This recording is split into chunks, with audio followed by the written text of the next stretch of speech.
Muy buenos días, buenas tardes, buenas noches a las personas que se conectan del otro lado. Estamos preparados para estudiar la palabra de Dios y estamos en este tema interesante para cada uno de nosotros, que es el tema de la gracia aplicada en nuestras vidas. Estamos hablando en esta serie de estudio que se llama Por Gracia, pero hoy vamos a ver un tema muy interesante, porque la gracia nos debe impulsar a poner manos a la obra. ¿De qué se trata? Lo vamos a descubrir a continuación. Rápidamente quiero hacer un repaso de lo que vimos la semana pasada cuando empezamos a hablar acerca de la gracia. Definimos gracia y lo tienen ahí en sus hojas para completar. ¿Cómo qué? ¿Se acuerdan? ¿Qué es gracia? Un favor, una bendición o una bondad que agregamos por definición de lo que veíamos en Efesios capítulo 2 versículo 8, no merecidos. Un favor, una bondad o una bendición no merecida que llega a nuestras vidas de parte de Dios. Nuestro versículo clave era Efesios 2:8, por gracia sois salvos, y esto no es de vosotros, pues es un don de Dios, un regalo de Dios. Pero la pregunta la semana pasada fue, ¿dónde está presente? ¿Desde cuándo está presente la gracia de Dios? Y la respuesta fue desde el principio, muy bien, desde el huerto, allá con Adán y Eva. Si bien ellos vivieron ese periodo sin pecado de perfección hasta Génesis capítulo 3, donde obviamente estaba presente la gracia de Dios, que cubría todo, que la gracia de Dios que le daba sentido a la vida. Cuando ellos pecaron, la gracia se hizo presente de una manera muy interesante. ¿Y cuál fue la forma práctica que se hizo presente la gracia de Dios? ¿Qué hizo con la humanidad o qué hace con la humanidad de Dios? La gracia nos salva. ¿De qué manera? Pero antes de salvarnos, ¿qué? A través del sacrificio de Cristo nos perdona y nos da aquello, como vimos por definición recién, que no merecemos. Definíamos a la gracia como el mayor tesoro a los que menos lo merecen, ¿no es así? Así definimos la gracia. Puso en nosotros, depositó en nosotros aquel tesoro que no merecíamos. Y terminamos o concluíamos la semana pasada, que no teníamos excusa de hacer lo que teníamos que hacer y de comportarnos a la altura del modelo que tenemos, que es nuestro Señor Jesucristo. ¿Por qué? ¿Por qué decíamos eso? Porque ahora nosotros, ¿quiénes somos? ¿Somos? No, más que eso. ¿Quién mora en nosotros? Pero nosotros somos, ¿quién? ¿Se acuerdan cuando hablábamos de la gracia que empezaba con un trasplante de corazón? Que Dios sacaba el corazón viciado por el pecado y se ponía en nosotros, entrar en nosotros un nuevo corazón. Y ahora que nosotros ya no nos pertenecemos a nosotros mismos, sino que pertenecemos a Dios por medio de Jesucristo y quien mora en nosotros por medio del Espíritu Santo de Jesucristo.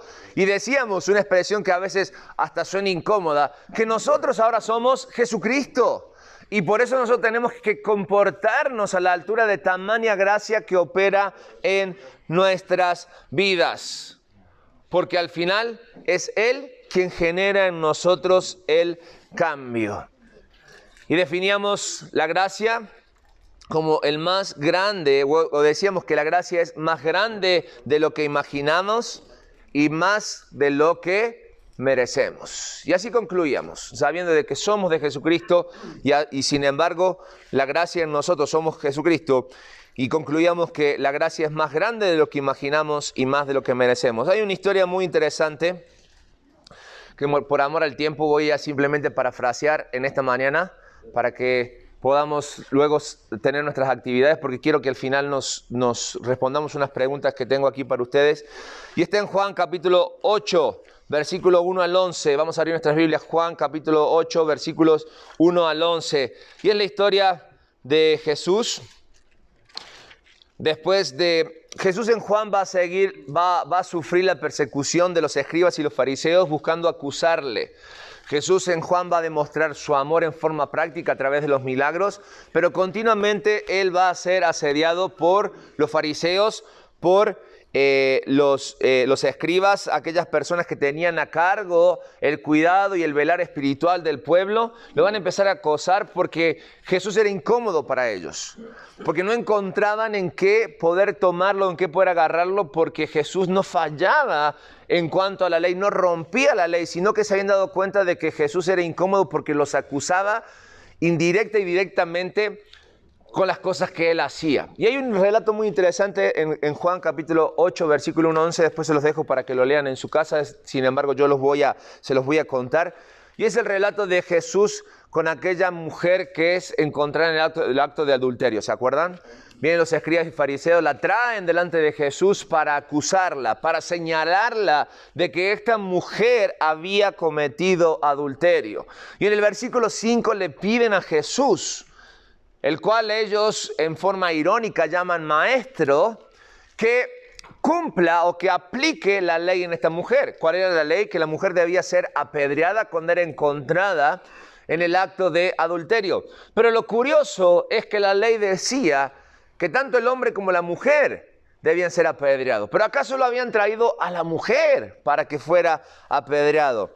Entonces vemos la insistencia ante la respuesta de Jesús de no hacer nada con esta mujer en cuestión física. Entonces en el versículo 7 le piden los escribas y los fariseos, ¿no es cierto?, que Jesús al menos dé su opinión acerca de lo que esta mujer debía sufrir. Entonces, dice el versículo 6, le tentaban a Jesús tenía un solo propósito, para acusarle después, para que Jesús dijo, mira, pisó el palito, ahora sí tenemos cómo agarrarlo. Sin embargo, Jesús en el versículo 7, luego de que insistieron en preguntarle y que Jesús se había agachado a ponerse delante de aquella mujer para no emitir un juicio contra esta mujer, le dice a los fariseos, el que esté libre de pecado, que arroje la primer piedra. El que esté libre de pecado, arroje la primer piedra. El que no tenga pecado, arroje la primer piedra.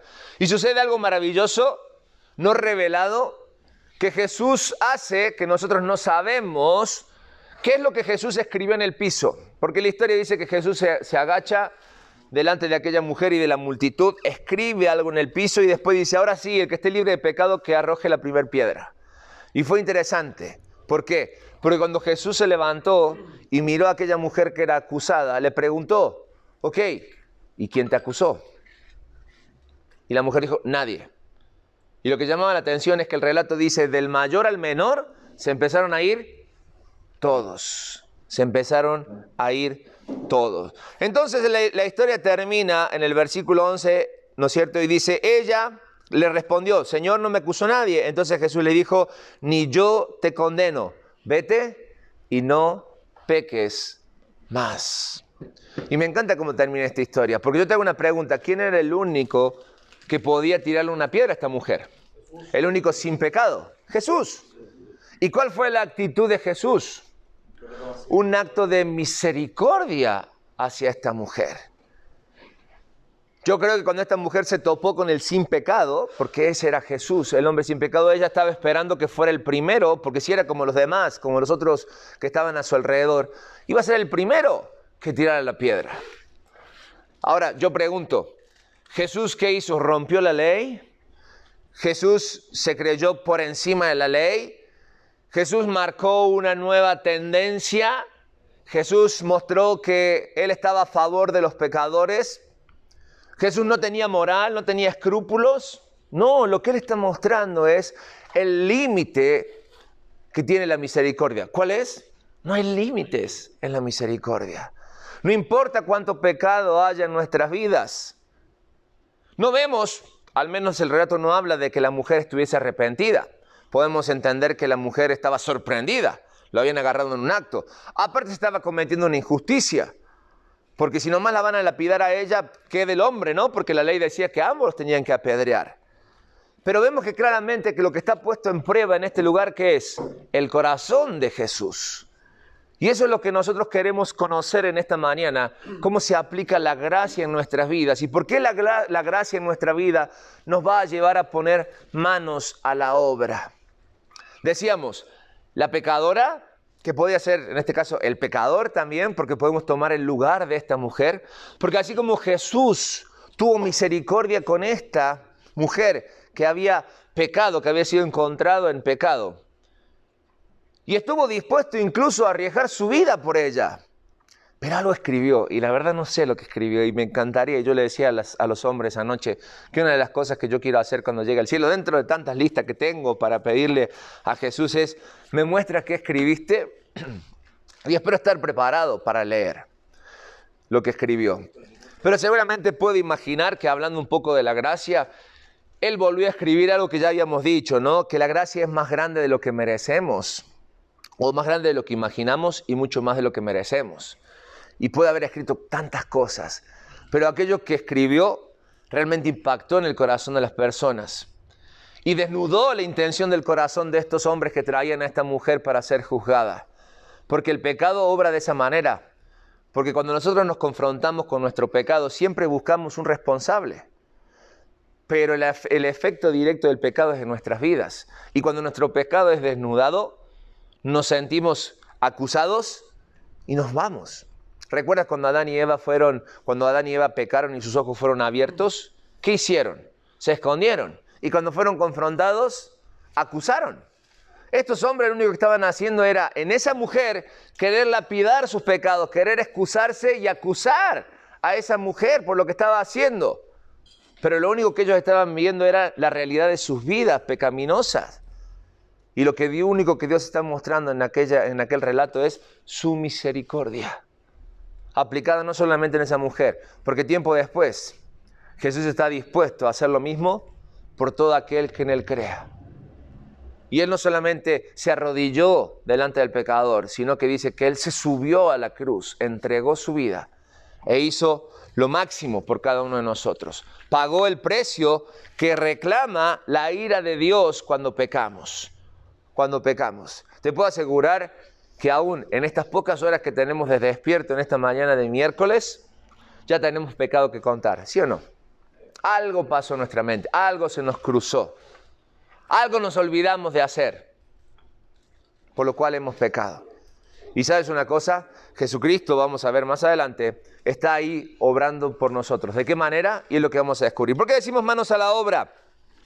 Porque nosotros debemos entender lo siguiente, y a través de esta historia lo vamos a aplicar en nuestras vidas. El pecado no es algo del que está a mi lado. El pecado no es algo que pertenece a la otra persona. No soy quien para acusar a la otra persona de pecador. Yo tengo que hacerme cargo de lo mío cuando hablamos del pecado. ¿Por qué? Completamos en nuestras hojas. El pecado debemos entender que es problema de todos. El pecado es problema de todo y la palabra de Dios es contundente. Y en Romanos capítulo 3, versículo 23 dice, ¿por cuánto? ¿Quiénes pecaron? Todos pecaron, todos, y en ese todo estamos incluidos. Sí, tú y yo estoy incluido. Espero que tú te sientas incluido. Todos pecamos. Sí, el pecado es algo natural que viene en nosotros, nadie nos enseña. Sale solo, lo heredamos al pecado. Por lo tanto, la consecuencia es estar separados de la gloria de Dios, es estar distantes de la gloria de Dios. Necesitamos identificar o entender cómo funciona el pecado en nuestras vidas. En primer lugar, hablamos de un pecado identificado. Era el pecado de esta mujer, ¿no? Pues se la había encontrado en pleno adulterio. Entonces había un pecado que acusar, un pecado que señalar. Había roto la ley. Y nosotros muchas veces somos conscientes de los pecados o podemos identificar los pecados en nuestras vidas, ¿no? Yo le decía, en estas pocas horas que llevamos despierto en la mañana, tú seguramente puedes identificar un pecado. Rompiste no solamente quizás la ley cuando venías de camino, la ley, ¿cómo se llama? La ley de tránsito. Quizás la ley de tránsito, la ley, ¿cómo se llama esa ley? ¿Qué nombre tiene? Vialidad. La ley de vialidad, te cruzaste un semáforo, te paraste arriba de una senda peatonal. Ahora que te pintaron lo de las bicicletas, no, vas y para estar más cerca y salir más rápido, te paras ahí. Pequeños detalles, cruzaste un semáforo en rojo, excediste un límite de velocidad. Romper la ley es pecar, déjame decirte, es pecar. Y lo hacemos. Y quizás lo identificaste. Y te enojaste porque cuando fuiste a pagar el refrendo, o estás pensando pagar el refrendo, te das cuenta que tienes un montón de dinero en multa y te enojas. Bueno, pecador. Pecado identificado. Pero hay otros pecados que no identificamos. Pero que nuestro espíritu, o que incluso nuestra moral, nos hacen ver que somos pecadores cuando señalamos a los demás. Generalmente el pecado que te molesta de otro es el pecado que tú todavía estás luchando, con el que tú todavía estás luchando. Quizás si alguien hace algo que a ti te molesta, es porque lo que esa persona está haciendo, ¿qué está haciendo? Te está acusando. Por lo tanto, debemos ser conscientes en nuestra vida de los pecados que podemos identificar y aquellos que no identificamos. Estos hombres tenían una intención clara en su corazón cuando trajeron a esta mujer. No era hacer una vida mejor y llevadera y a esta mujer decirle, bueno, ¿cómo puede cambiar su vida? Era atentar a Jesús, claramente. Y muchas veces nosotros, inconscientemente, obramos igual que estos hombres. Y lo que hacemos en nuestra vida al acusar otros pecados o no querer identificar los pecados de nuestras vidas es tentar a Jesús. Por eso nuestra reacción ante el pecado no identificado, por eso nos molesta tanto en nuestras vidas. ¿No ha pasado que a veces te ves y no te conoces porque te erigiste el juez sobre otros? ¿No te ha pasado eso? ¿No te ha pasado eso en tu vida? Déjame decirte que la palabra de Dios es clara. Y en Romanos capítulo 2, versículo 1, expone nuestro corazón y nos dice que nosotros, como pecadores, delante de Dios, que un día lleguemos a su presencia o aún estando aquí, no tenemos excusa ante lo que nosotros estamos haciendo o hemos dejado de hacer. Incluso no tenemos excusa cuando acusamos o cuando señalamos o juzgamos a otros. Romanos 2.1 dice, por lo cual eres, ¿qué cosa? Inexcusable. Ese es un término, a ver los abogados que tengo aquí. Eso definitivamente es un término judicial, ¿verdad? Sin excusas. Sin excusas, o sea, la ley está ahí y no tienes para dónde hacerte. Bueno, Jesucristo en su palabra, a través del apóstol Pablo, el Espíritu Santo inspiró al apóstol Pablo para decir, ¿sabes qué? Ahí está la ley, lo que Dios dijo, lo que Dios señaló, lo que te convierte a ti y a mí en personas inexcusables. Quien quiera que seas, tú que juzgas, pues en lo que juzgas a otros, ¿qué dice? Te condenas a ti mismo, porque tú que juzgas, ¿qué? La Biblia desnuda nuestro corazón. Y nunca mejor aplicado ese refrán que aprendí hace mucho tiempo. Cuando tú señalas a una persona, no te olvides que hay otros 3 dedos que te están señalando. Y es un examen de conciencia. Y es un examen de moral. Y cuando llegamos a Cristo, es un examen espiritual en nuestras vidas. Por lo tanto, tú no busques la paja en el ojo ajeno. Porque seguramente estás perdiéndote de que tienes una viga en tu ojo. El pecado no es problema del otro. El pecado es problema de todos, empezando por mi vida. Empezando por uno mismo. Por eso decimos manos a la obra. 2. Entonces, ¿cuál es en nuestras vidas la solución? La misericordia de Dios, completamos en nuestras hojas, es la solución. Es lo que Jesucristo mostró en esta mujer, la misericordia. Por lo tanto, nosotros tenemos que aprender a ser misericordiosos. Necesitamos imitar la actitud de Jesucristo ante el pecado de los demás. No quiere decir que misericordioso la voy a dejar pasar, porque en ningún momento Jesucristo dejó pasar la situación de aquella mujer. Fue contundente Jesús con lo que le dijo a ella. Quizás hubiese preferido a la mujer, después de ver aquella escena y de presentarse ante el sin pecador, que Jesucristo le hubiese dado el golpe de gracia, porque sabía que Jesucristo le estaba dando una orden que era mucho más compleja, porque al final le dijo, vete y ¿qué? Y no peques más. Está haciendo responsable a la mujer ahora de sus actos y está dejando a la mujer sin excusas, de la misma manera que dejó e hizo responsable a aquellos que trajeron a la mujer y que uno a uno se fue yendo porque no supo qué responder. Y yo seguro que algunos agarraron las piedras y la empezaron a tirar ellos, ¿no? Diciendo, ¿qué estoy haciendo? Aunque el orgullo de los fariseos y los escribas era tal que no les permitía eso, seguramente se fueron maquinando la siguiente forma de poder agarrar a Jesús en curva para poder meterlo preso. Era su vida, era la intención que ellos tenían durante 3 años que persiguieron a Jesús. Tal es así que no encontraron nada, que tuvieron que inventar, que tuvieron que sobornar para acusar al sin pecado. Pero entendemos, hombres, que el mundo, la única forma que tiene para solucionar el problema es buscar culpables. Incluso existe la imagen del el chivo expiatorio, ¿no? Aquella persona que paga en lugar de otro, sin tenerla, sin deberla, como dicen por ahí, y agarra y pues incluso a veces hasta, ok, me hago cargo, total hasta mejor me va a salir porque mi familia va a salir, pero no. La palabra de Dios nos dice que la solución real para el pecado en nuestra vida es la misericordia. Porque no hablamos de cualquier cosa cuando hablamos del pecado. Romanos 6:23 dice que la paga del pecado es muerte. ¿Sabe lo que es eso? Es muerte. No estamos hablando de la muerte física, sino hablamos de esa separación eterna de Cristo. Separación eterna de nuestra relación con Dios, que no hay vuelta atrás, que no hay posibilidad. Más la dádiva de Dios, más el regalo de Dios es vida eterna en Cristo Jesús. Y esa escena de misericordia cuando Jesús levanta la mirada y ve a aquella mujer y le dice, ¿cuántos te condenaron? Y la mujer responde, maestro, ¿ninguno? Trato de imaginar esa escena, ¿no? Esos sentimientos encontrados en la mujer, porque sabía que estaba haciendo mal. Estaba con un hombre que no era su esposo y seguramente un hombre que tenía otra mujer. Que la situación sabía ella que la moral la estaba acusando y sabía que había roto una ley que era para ellos muy importante. Sin embargo, se encuentra con esta persona diferente, que lo único que hace es misericordia con ella, pero que marca para siempre su vida. Vete y no peques más. Y es la misma instrucción para nosotros, hombres. Y nosotros estamos sin excusas delante de Dios para hacer lo que tenemos que hacer.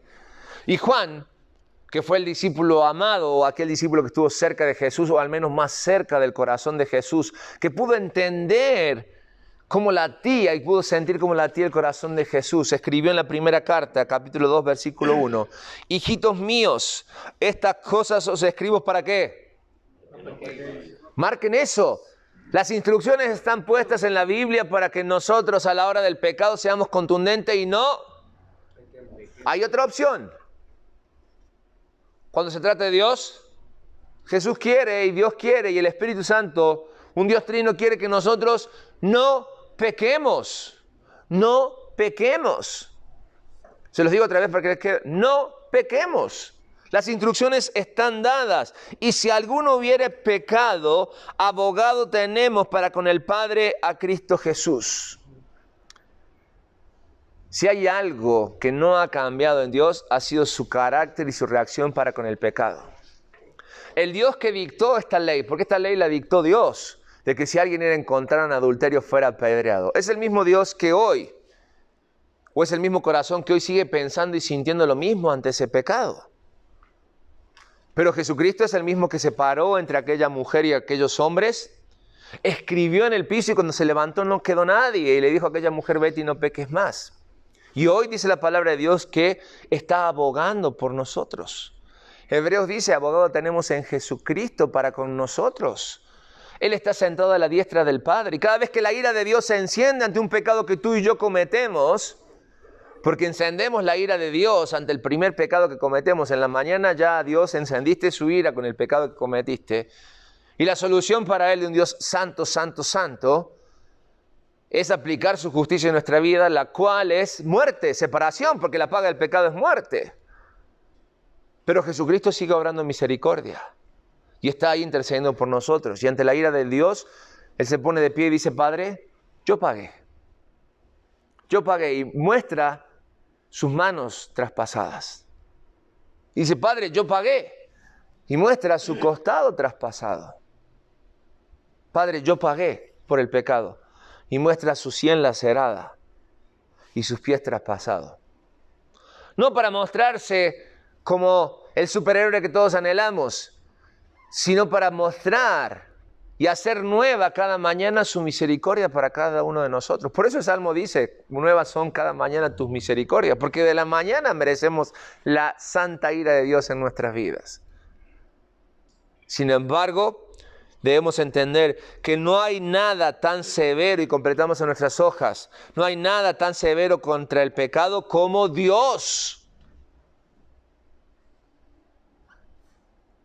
Ni nada más misericordioso ante el pecador como Él mismo.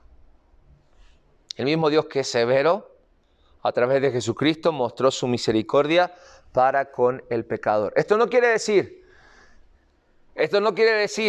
que Dios aborrece el pecado pero ama al pecador.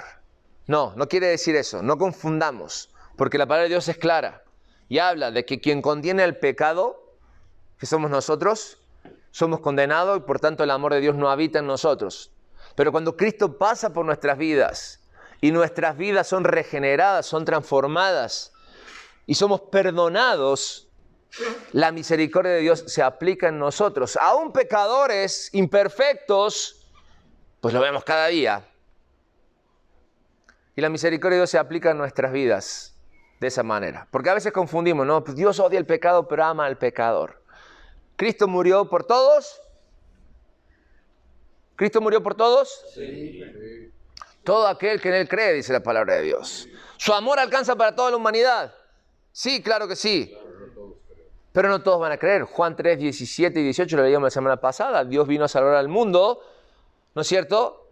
Sin embargo, va a salvar a aquellos que creen. Porque los que no creen, ¿qué dice? Ya han sido condenados. Si no, pareciera que la Biblia se está como que equivocando ahí. O es todo o es algunos. Los escogidos. Tú y yo no lo sabemos. Debemos seguir compartiendo el mensaje de salvación. Y por último, cuando nos damos cuenta de la misericordia de Dios, cómo Jesucristo intercede por nosotros, debemos entender que el gran desafío para cada uno de nosotros es dejar el pecado. Dejar el pecado es el desafío de todos. Dejar el pecado es el gran desafío. Tampoco yo te condeno, dijo Jesús. Tampoco yo te condeno.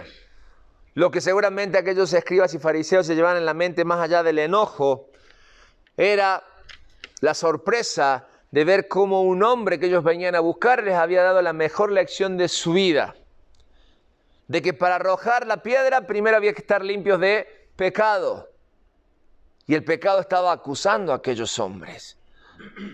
Tanto como a esa mujer que habían traído para que la condenaran. Sin embargo, una vez que la mujer experimentó el perdón de Jesús, recibió la orden directa de parte de Jesús. ¿Cuál era? No peques más. Y esa ley aplica en nuestras vidas, hombres. Cuando el perdón de Jesús en gracia se aplica en nuestros corazones, la ley o la orden de Jesús es clara en nuestras vidas. ¿Cuál es? No peques más. Lo repetimos recién y lo seguimos repitiendo. No peques más. Cuando escribíamos nuestro testimonio nos dimos cuenta de cuánto pecado había. Y también escribir nuestro testimonio nos sirvió para saber cuánto peso todavía tiene el pecado en nuestras vidas. Porque si esbozamos una sonrisa o un anhelo de volver hacia atrás es porque no entendimos absolutamente nada de lo que Dios hizo en nuestras vidas. Y de lo que Dios espera en nuestras vidas. Jesucristo es contundente. No peques más. Romanos capítulo 6, versículos 1 y 2. El apóstol Pablo escribe lo siguiente. ¿Qué concluiremos? ¿O qué pues diremos? ¿Vamos a persistir en el pecado para que la gracia abunde? ¿Cuál fue la respuesta? De ninguna manera. Nosotros que hemos muerto al pecado, ¿cómo podemos seguir viviendo en él? Y esto de no pecar más se llama en nuestra vida en forma práctica, y lo hemos visto aquí con varones, santificación. Dios nos puso en un lugar a través de Jesucristo. Dios nos ve en un lugar. Jesucristo pagó el precio por nosotros y nos dio un título que no podemos por nosotros mismos, que es el título de ser santos. Y cuando Dios nos ve más allá de nuestro pecado, como Él nos ve a través de las heridas de Cristo en sus manos, en sus pies, en su costado y en su sien, nos ve santos. Sin embargo, estamos lejos cada uno de nosotros de ser santos. Vamos a ser plenamente santos cuando estemos en su presencia. Sin embargo, siempre decimos, la parte que Jesús tenía que hacer la hizo. Y ahora nos deja la responsabilidad a cada uno de nosotros. La parte que tenía que hacer Jesús con esa mujer, la hizo, la perdonó. Sin embargo, no la juzgó. Sin embargo, le dijo a aquella mujer, ya le dijo que, mira, tu vida va a cambiar, va a ser diferente, va a ser color de rosa, ya no vas a tener problema. No, le dijo, ahora levántate, vete y no peques más. Hay una responsabilidad, hombre, para cada uno de nosotros cuando llegue a nuestras vidas. Cristo llega a nuestras vidas. Y eso es la santificación.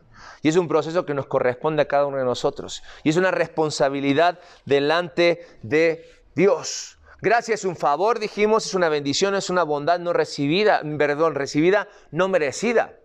Pero el apóstol Pablo dice, no podemos abusar de esa gracia. No podemos en ninguna manera seguir pecando como si aquí no pasó absolutamente nada. Es una costumbre muy nuestra, ¿no? Nos sentimos seguros y nos relajamos. Nos sentimos seguros y dejamos de hacer lo que tenemos que hacer. Sin embargo, Dios dice, no te relajes. Continúa. Busca la perfección. Si algo aprendió Jesucristo es que la vida en este mundo era compleja. Jesucristo nunca se relajó a tal punto que antes de ir a la cruz Él sudó sangre. Porque el estrés que le significaba llevar una vida que honrara al Padre siendo Él Dios. Y nosotros cuando la vida cristiana se complica, pues nos enojamos con Dios. Y nos enojamos con la iglesia. Y nos enojamos con el grupo de varones. Y nos enojamos con los líderes. Y votamos todo. Como sintiéndonos dignos. Y haciendo cargo a los demás de lo que a nosotros nos pasa. Cuando la palabra de Dios es clara y es contundente. Somos responsables. La orden es para ti y es para mí. No peques más. Hombres, cada uno de nosotros debe entender que dejar el pecado es el desafío que Dios planteó para nuestras vidas desde el principio. Esto no quiere decir, ojo, que no volvamos a pecar, pero sí quiere decir que cada uno debe estar dispuesto a tomar este desafío. Y que fallamos, vamos a fallar y seguiremos fallando hasta que Cristo venga, pero no te olvides que abogado tenemos en Jesús para con el Padre. Siempre vamos a poder contar con Jesús. Dios nos dio las herramientas necesarias para que nosotros ya no pongamos excusas. No podemos decir que el pecado nos venció. No podemos volver a esa expresión en nuestras vidas, porque ahora la expresión cambia. Y cuando nos sentimos vencidos por el pecado es porque tú y yo hemos decidido no obedecer o no hacer lo que Dios esperaba que nosotros hiciéramos. Déjame decirte una cosa, el diablo no tiene la culpa de tus pecados. Sí, aunque no te guste, el diablo no tiene la culpa del pecado, porque el diablo es tan pecador como tú y como yo. El tema es que el diablo ya se sabe condenado y él no quiere irse solo al infierno. Y por eso está maquinando y por eso está moviendo el sistema para que el hombre se sienta cada vez más cómodo y más atraído hacia el pecado. Pero la palabra de Dios es contundente. ¿De dónde vienen los pleitos, las guerras y los problemas? Dice que del corazón del hombre. No le eches la culpa al diablo, porque el diablo no tiene la culpa de tus pecados, ¿eh?